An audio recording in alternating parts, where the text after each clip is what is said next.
Hi, I'm the 1099 contractor specific to locums, and this is all about financial independence and investing as an independent contractor and just some of the gross overviews of everything that we should be thinking about. So today we're going to talk a little bit about the basics, some of your investment strategy, and that it's not all limited to the stock market. So we need to be understanding all the different types of assets and things that you can consider in planning for your retirement and your current needs. Today's financial independence movement is all about not just becoming wealthy, but being able to uh, provide your own bills and make sure that you can cover anything should anything happen to you and not be dependent on just disability incomes or Social Security when it's time to retire. So, this financial independence movement is more about what we can be doing today, and as soon as we can, make sure that we can cover all of our bills if anything should happen to us. And that's how I look at financial independence for us as contractors. It's not all about mutual funds, and it's not all about being able to work for your entire life.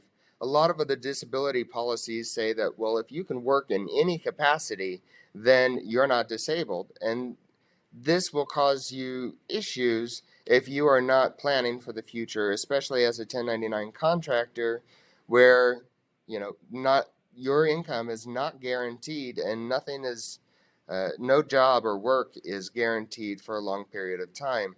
So we want to use money as a tool to build a portfolio of assets that will support you for your entire life in the coming future.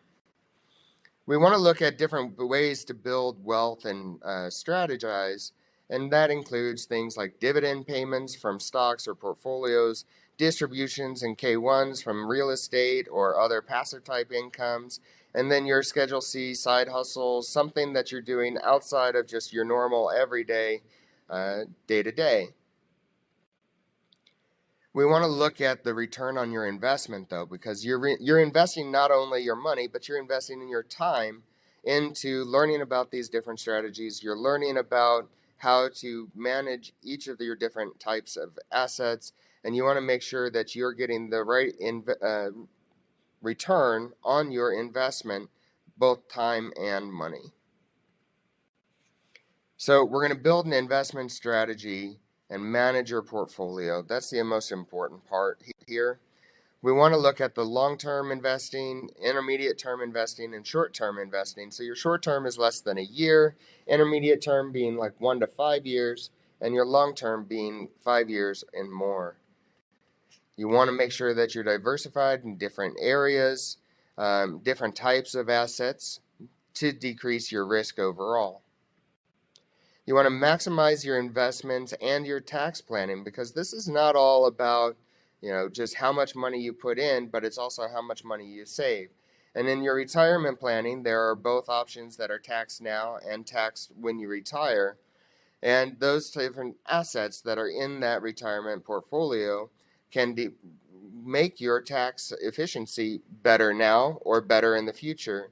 And you're also looking at just overall cash flow. I always think it's important to think about all three of these things: cash flow, retirement planning, and asset building as one strategy in your future financial independence. Especially when you're just starting out and learning your investment strategy, you need to identify what your objective is. Is it to, save and defer taxes until a future date, knowing that taxes could go up, or is it better to pay taxes now and have a tax-free portion of your retirement coming in? How much time do you have? How much do you need in current cash flow? And choosing different investments that you are comfortable with and or comfortable managing or having somebody else manage for you. We want to look at the different types of retirements or ways that you can invest in your retirement. So we look at a thing like a 401k, a SEP IRA, a Roth IRA, or some kind of a solo option where you can make the investments as you desire or wish to within the constraints of the tax law for taking care of a solo 401k or a solo SEP IRA or Roth IRA.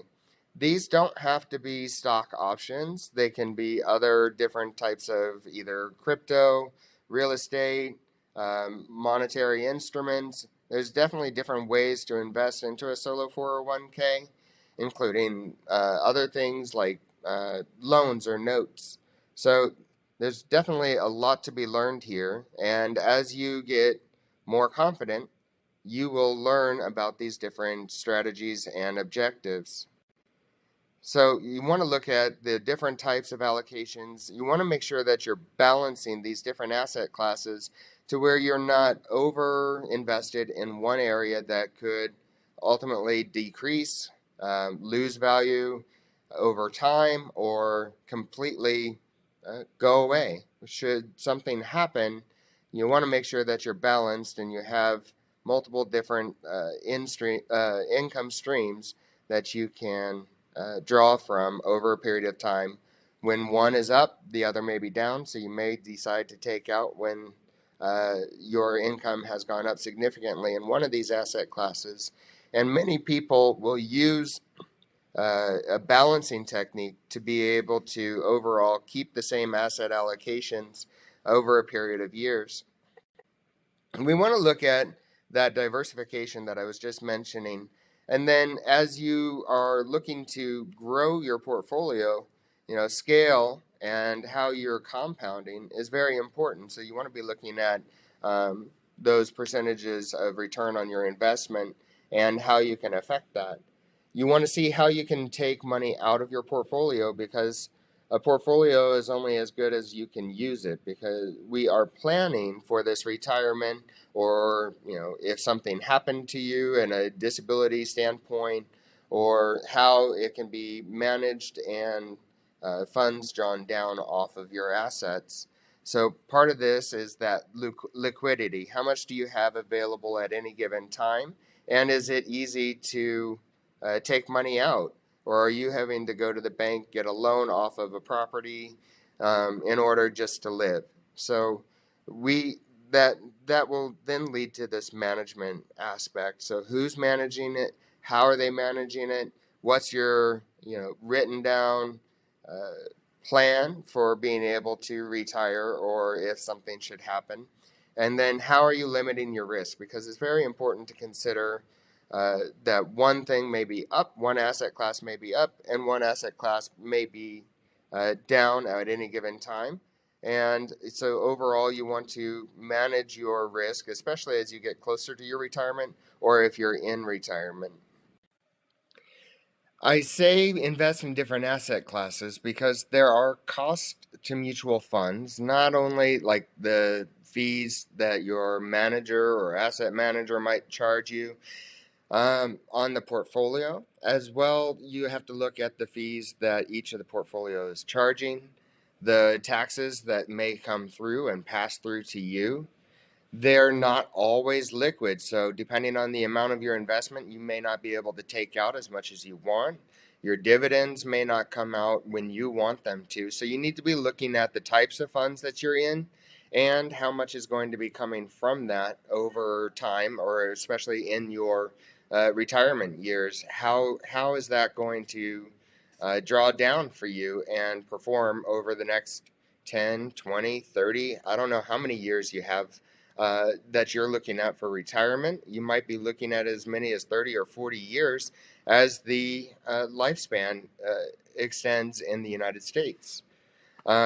You also have to look at how the trades are executed within the mutual funds when you're selling, when you're buying, and how that's going to affect you in the future. Warren Buffett's strategy has always been buy and hold, and in many cases, that is very important for your compounding over a lifetime.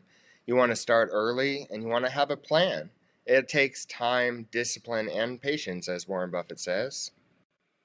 You'll also be needing to look at your wealth team, the advisors that you have, the managers, and how much they're going to be taking from your portfolio each year as a cost of doing business. And then you need to look at what you can do within your portfolio and how much of it you can manage. Looking at the different types of assets that you might have. You may need legal documents. You may need an accountant to take care of things for you. and then you may need like a stock or fund manager as well. Please follow us on Facebook, YouTube, and TikTok to make sure that you are getting notified every time that we produce a new video. And if you have questions, feel free to email me at the email address locumcrnas@gmail.com. I'm happy to try and help or point you in the right direction so that you get the best knowledge and information each time.